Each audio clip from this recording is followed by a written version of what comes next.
and welcome to this edition of the Championship Talk podcast. I'm your host, Paul O'Toole, and joined virtually opposite me is my co-host, Thomas Falco. Hello! So we're going to be covering the news that's happened while the international break has happened, and currently still happening. And there's been a lot of it. And we're going to start with the change of manager at Sheffield Wednesday. Obviously, we knew that Gary Monk had left. They've been pretty quick in appointing his successor. Not quite as quick as Middlesbrough were when they appointed him after Monk. Tony Pulis is now the manager of Sheffield Wednesday, and we've been talking a lot about Tony Pulis and the job he did at Middlesbrough in his last managerial position, which, when you then look at the season after, under Jonathan Woodgate, with pretty much the same group of players, Tony Pulis did a good job at Middlesbrough, and with possibly a better group of players at Sheffield Wednesday, I think would be fair to say. I think he's a good manager. I think it's going to be a good appointment for him. Yeah, he's a good to have him back in the Championship as well. His style of football is perceived to be not the greatest, but it's effective, isn't it? He got that Middlesbrough squad on the brink of the playoffs in the 2018-2019 season. He left because, we talked about as well, maybe a little bit upset that they lost some of their better players and weren't able to strengthen. Steve Gibson is one of those chairmen who is very adherent to the financial fair play, as we've talked about before. When teams have seemed to break that, he's always very vocal in saying, well, what's the point of us following the rules if no one else do? So he probably thought he could do with more money. Gary Monk sacking come a little bit out of the blue for most people, but the form not helped by having points deducted at the start of the season, -12, and that was then half to -6 on appeal. But their record has not been that great at home, regardless. Again, that may have been affected by that points deduction. But Tony Pulis is certainly an improvement on Gary Monk, no offence, but he's proven. I mean, he's 21 years older for a start. He's managed a lot more clubs for a lot more time as well. He'll go in there, sort players out, give players a clean slate. I know he's been talking about Westwood as well, the goalkeeper who's maybe been a bit ostracised. But we had the same issue when Jos Luhukai was manager and he was relieved of his duties. There were a lot of players who were isolated then, weren't there? We remember the assistant manager coming in covering for a couple of games. Yeah. Him bringing in a lot of players that he said had been sort of marginalised. Lee Bullen, I believe, wasn't it? Yeah, and Tony Pulis has gone straight in and said he's got one of the best goalkeepers in the league, which... he referred to him as... He definitely had at Middlesbrough when he had Randolph in goal, but... He referred to Kieran Westwood as the kid as well, which made me laugh when I was reading that, because, well, anyone would be a kid to Tony Pulis because he's advanced in age. But it's a good appointment for Sheffield Wednesday. It's going to be effective football, may not be the most sexy, but I think you'd swap. He's got a very good group of players, as you said. He has, and he will work well with them group of players. He will get them results, and I have no doubt that he will get them up towards the higher reaches of the table. It will take time, obviously. It's not going to go in and wave a magic wand and win 7 or 8 on the bounce. You can play this back to me when that indeed happens. But it's a good appointment. Save the recording. But we were talking about it, weren't we, before we come on air as well. Gary Monk's managed a handful of clubs now, and he was in charge of Sheffield Wednesday for 14 months. The average is 13.6 months, so he's managed to be above the average. I think I mentioned that a couple of weeks ago, saying that it seems to be about a year that he kind of stays around for, and then for various different reasons ends up leaving. I don't think he did a bad job at Sheffield Wednesday. I think that ties in now.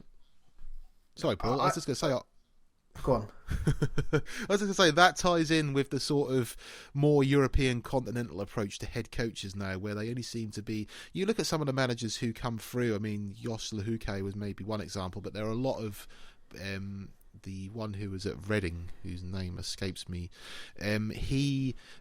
they seem to be in charge for a club for about a year, 14, 15 months, and then move on somewhere else. And there's 14, 15 months, move on somewhere else. The CV of some continental coaches are massive because of the sheer volume. We live in the African Cup of Nations when we covered that in our very infamous set of podcasts we done for that. Some of the managers have managed like 22 teams in 20 years because they're just there for short spaces. So I think that's quite good. But for every Gary Monk and his 13.6 month average, you've got a Tony Pulis who's 27 months average in each of the 10 jobs he's been in as well. Obviously, being in charge of Stoke for so long in the second time, he wasn't there a short time in his first spell at Stoke either, but he is an established manager, and given time I'm pretty sure he can sort that squad of players out and can achieve big results with Sheffield Wednesday. And we said at the end of the transfer window, I've said this a couple of times, that the signings they made weren't let's just stay in this league. They were statement signings. They were they were players of caliber, and it was definitely, we want to push for playoffs, even if we've got to make up a 12-point gap. Obviously now that was reduced to 7. No, it wasn't. It was reduced to 6. They're now in a position where they're not too far off the teams around them, and with the group of players, they go on a run. We're talking mid-table again, and then we're talking late playoff push. At the end of the day, Tony Pulis, as you said, has been there and done that, and he's got the t-shirt. No, he hasn't got the t-shirt. He's got the baseball cap. He wears the club shop, as they say.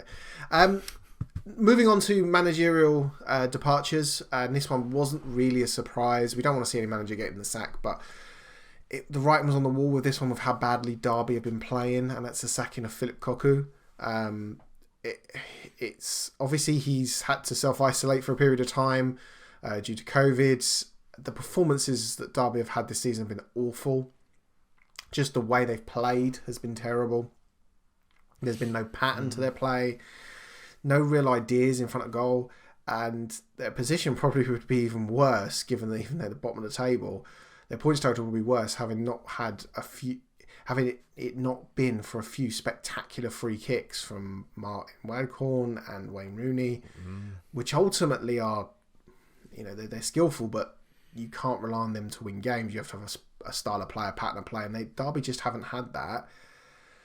So not really a surprise. However, I think everyone saw who's stepping in temporarily.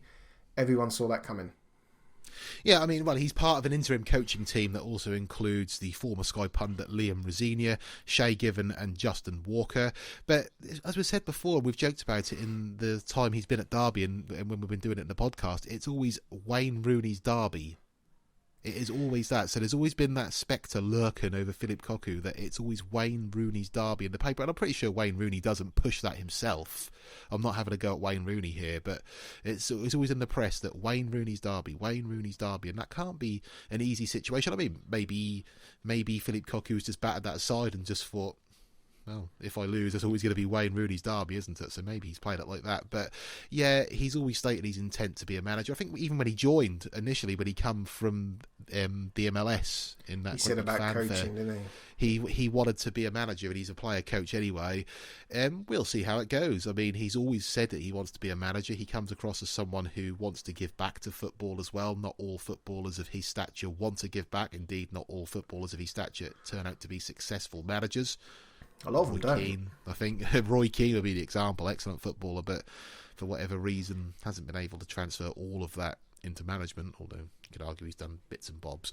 But it'll be interesting to see how that goes as well. He is the odds-on favourite with most of the bookmakers. John Terry's the second favourite, and again, he'd come in there. He would be a good manager given time as well, but he's not had first-team managerial experience. He's assistant manager, isn't he, at Aston Villa? Under Dean Smith. But then again, that worked well for Frank Lampard at Derby, didn't it? So they like to give these ex-professionals, high-class professionals. Yeah, but you can't always go to Chelsea and buy the best players in the world, like you're playing Championship. But you have to get them players to play in a coherent way as well. So it's not just about throwing money and hoping that sticks, because we've seen that with no end of teams, so it doesn't happen.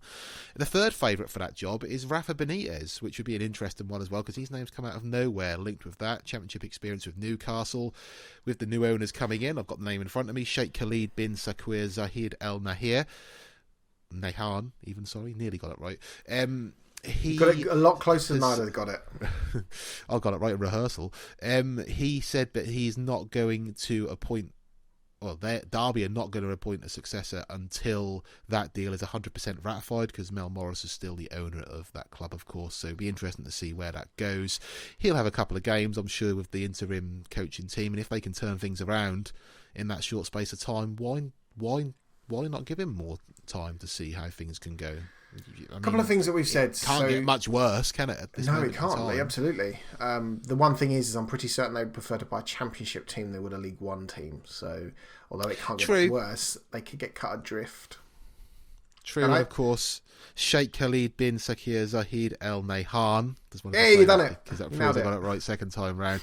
He's been linked with bigger clubs as well. No offence to Derby, so the fact that he's come down and wants to invest in a club like Derby, who have got a rich history, two times winners of the old Division 1, the modern day Premier League or the Elite League, so they have got that there.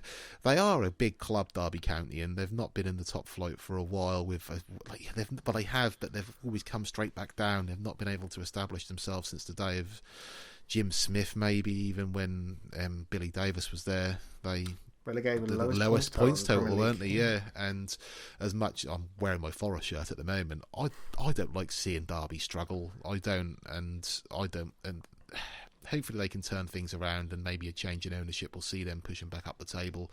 But we'll see. They have to improve things. They've lost a lot of good players as well. Marriott's gone out on loan, which baffled a lot of people when that happened. Also, you look at Chris Martin and what he's doing at Bristol City. You rant and rave about him every week in the podcast. Him not playing a lot last season baffled me, considering how he's played for Bristol City. And I'd said at the time, and the Philip Cocu's squad this season has been far worse than it was last season. That is a fact. So he's had less resources to work with.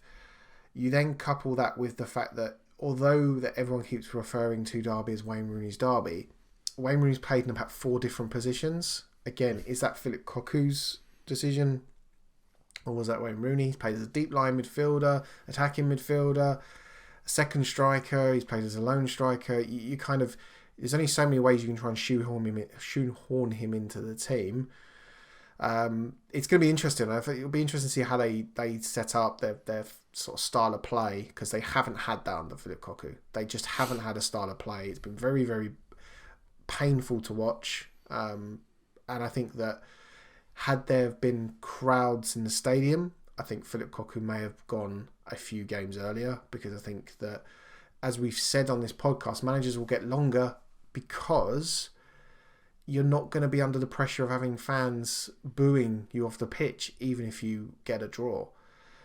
Whereas I think that we talk about Neil Warnock and his Middlesbrough team, we talk about Tony Pulis, they're not going to have fans criticising them in the stadium, saying how bad the style of play is. You then look at Wayne Rooney, however bad the style of play is, if they get wins, no one will care.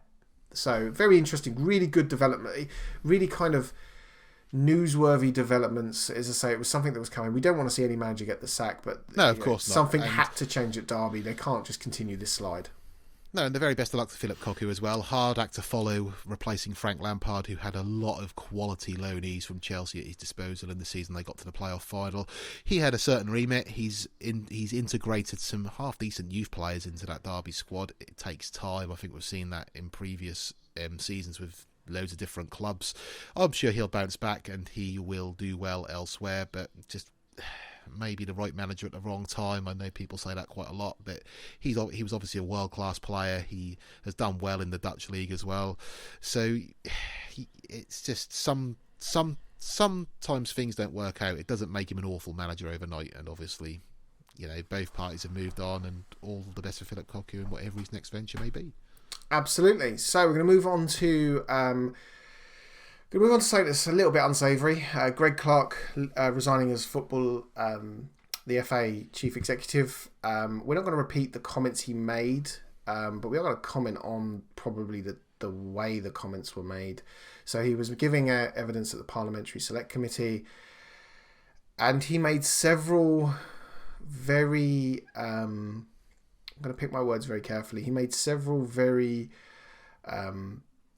offensive comments to pretty much large groups of people, and you can read the comments online. They're documented. I mean, they were recorded, they were filmed, and it showed probably how out of touch the governing bodies of football, the governing bodies of the kind of the run the business of football, how out of touch they are with society.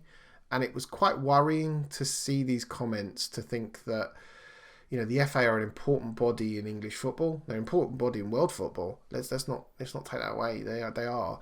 And to see these comments where it kind of highlights how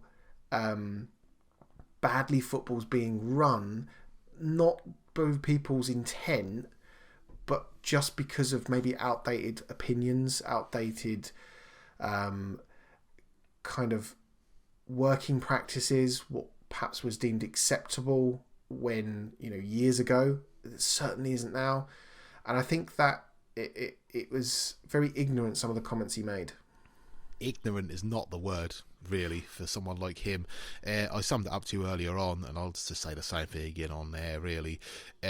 He is what you see as the stereotypical FA person, isn't he? He's put you go back to the 70s where they were just the men in suits who didn't know a lot about football club. As such. Yeah, the old boys club. They didn't want to appoint Brian Clough because he wouldn't fit in and he'd be too outspoken. And you see them parodied in documentaries. I mean, even if you watch the Graham Taylor documentary in the 1990s when he was England manager, you see what they were like. And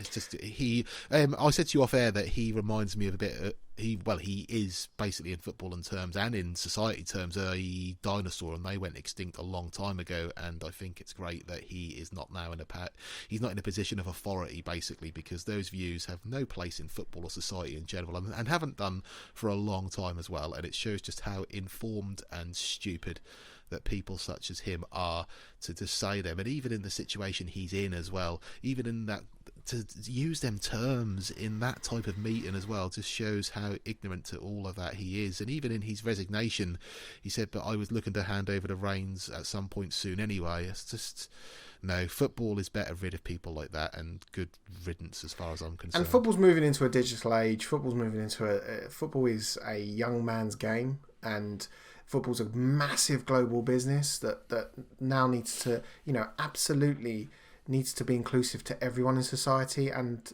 to then have almost everyone's sort of worst fears around kind of institutionalized, sort of insulated sort of thinking laid bare like that was just crazy. No, and it's sad that it's still prevalent in society, let alone football or anything like that as well. And it's incidents like this that that goes to show we are a long way off where we need to be in terms of equality, not just 100%. In all walks of life, because he made comments about different types of that is involved with different he talked about issues with gender as well, issues with sexuality as well. It's not just one thing that's been widely reported. When you dig deeper, there's more things that he said. There are even more things we're not going to talk about as well. Just utterly absurd, utterly ridiculous. And as you say, it is a young man's game, hopefully now, or a young person's game even. We'll see where we go from here, but hopefully we can move on, draw a line under this very sorry episode, and it raises awareness that we need to do more, basically, when it comes 100%. To issues such as these. And in someone's abhorrent sort of language and again, there doesn't seem to have been any intent to offend, and I think that's the worrying thing about this. You hope that this can bring a sweeping sort of winds of change towards gender equality in football. There's a massive pay gap. We've been talking about football in multicultural societies in terms of how grassroots football is started up, and I think that's becoming more inclusive to everyone is what we want. And I think that this could hopefully be a catalyst from that. Maybe we're thinking to sort of shoot to the moon type stuff, but I think that would be a good thing. We're going to move on to football finances, and we're going to move on to the Premier League agreeing in provisional terms a bailout package for League One and League Two teams to the tune of 50 million, and this has been brought about because there's potentially 10 clubs that wouldn't be able to play their wage bill this month. And you think 10 clubs, if each of them have got a squad of 20 players, physios, coaches, etc., etc., etc., you think how many people that would have not been paid for the month of November. This bailout is absolutely needed. People will see the sum as 50 million and think, wow, that's a lot of money. When you actually look at 48 clubs, you did the maths for me earlier. You look at 48 clubs, divide 50 million by 48. That isn't going to see them to the end of the season. Let's be realistic. With no fans in the stadium, that isn't going to. It's a temporary bridge to hopefully a world where we are going back to normal. The Championship clubs are going to be supported on a club by club basis, and that's what's rumoured, which makes sense. You did a great piece in a couple of podcasts ago that looked at the ownership of some of the Championship clubs, and some of the clubs have got billionaire owners. Multi-billionaire owners. I mean, you look at some of them clubs; they've got worth more, the owners, than a couple of Premiership clubs as well. And as we've said as well, there were Championship clubs who have sold players to Premier League clubs as well. That's why the Premier League are looking at more of a club-to-club basis rather than just a wholesale sweeping sort of financial package as well.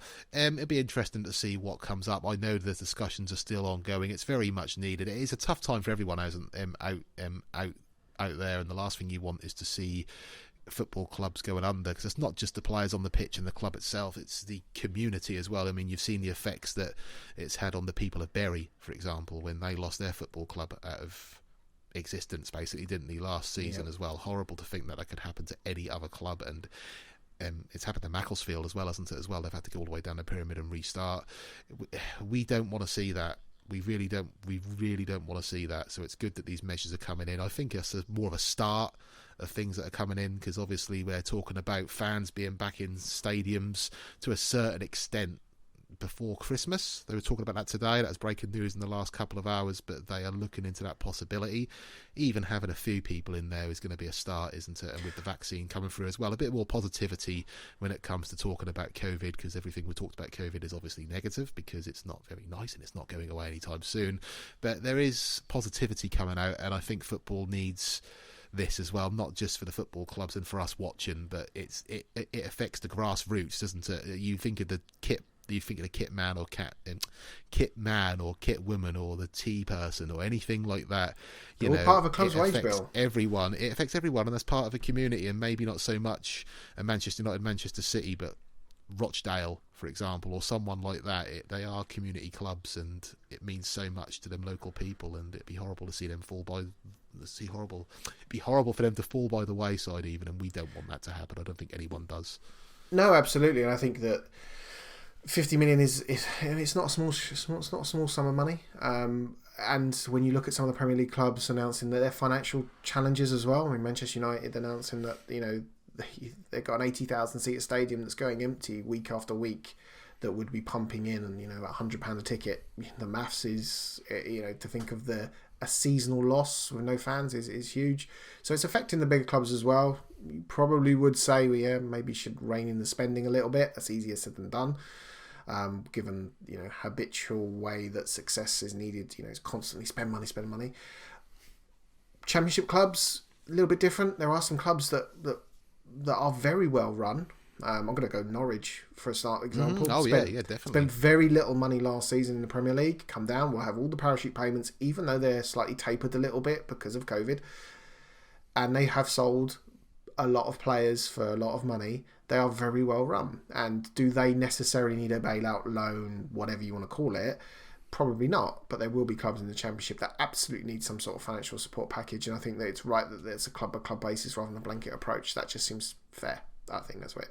We're going to look at the pay-per-view situation and the fact that the Premier League have rightly so scrapped the pay-per-view situation where it was $14.95 a game. I finally got it right.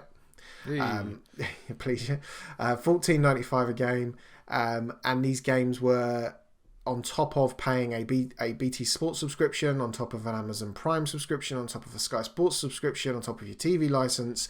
You were then being asked to pay $14.95 a game, which, given that it's not just football clubs that are struggling, it's big name high street retailers, it's big name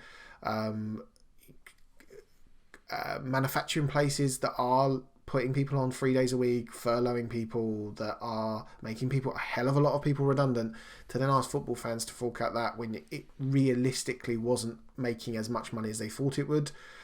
I think the best game was maybe Arsenal-Leicester, over 100,000 buys at $14.95. That is not a small sum of money, and probably is almost the gate revenue of the Emirates full, 60,000.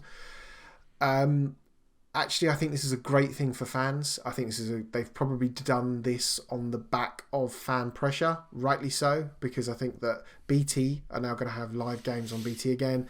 Amazon Prime, if you've got a Prime subscription, you're going to be able to have a few more games on Amazon Prime. BT Sport, if you've paid for that, you're going to get... Actually, people are going to get more for the money that they've paid for that they may have thought about cancelling anyway. I think you've said BT Sport twice. I think you meant BBC, didn't you? BBC, yeah, sorry. No, thanks for that. As I pull my headphone out again.